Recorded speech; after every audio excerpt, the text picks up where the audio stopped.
Dalam bagian ini Paulus menyatakan bahwa segala sesuatu berasal dari Allah. Itu berarti bahwa Tuhanlah sumber dan juga alasan untuk segala sesuatu kita memuliakan Dia. Bahkan kita ada sampai saat ini. Itu semua karena Allah. Bapak Ibu Saudaraku yang dikasihi oleh Tuhan.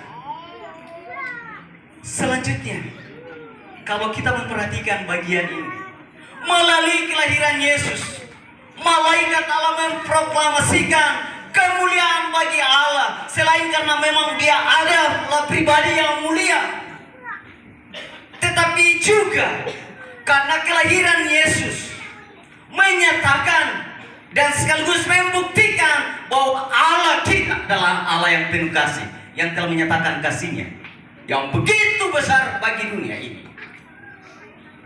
Kasih ini dinyatakan kepada orang yang sesungguhnya tidak layak dikasihi oleh karena dosa, tetapi hanya karena kasih. Allah tidak ingin melihat manusia jatuh ke dalam dosa. Dia ingin menyelamatkan umat yang telah jatuh ke dalam dosa. Bukti kasih-Nya bagi dunia, dan ini sepantasnya kita sebagai orang-orang yang berdosa, yang telah dikasih, seharusnya bersyukur dan mau hidup memuliakan Dia. Dan ini yang seharusnya. Jangan sampai hanya sebatas doktrin.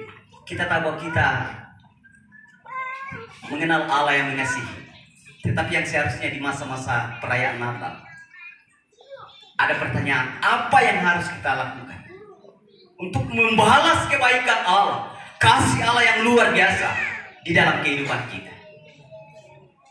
Sehingga hal ini akan mendorong kita untuk hidup memuliakan Allah. Tidak hanya sebatas di situ, tetapi juga kalau kita memperhatikan bahwa melalui kelahiran Yesus, malaikat Allah memproklamasikan penggenapan nubuatan para nabi. Kira-kira kurang lebih 700 tahun sebelum kelahiran Yesus, Allah bernubuat melalui Nabi Yesaya. Dia berkata bahwa seorang perempuan muda akan mengandung dan akan melahirkan seorang anak laki-laki, dan dia akan menamakan dia Immanuel. Kelahiran seorang anak darah adalah peristiwa yang ajaib di dunia ini.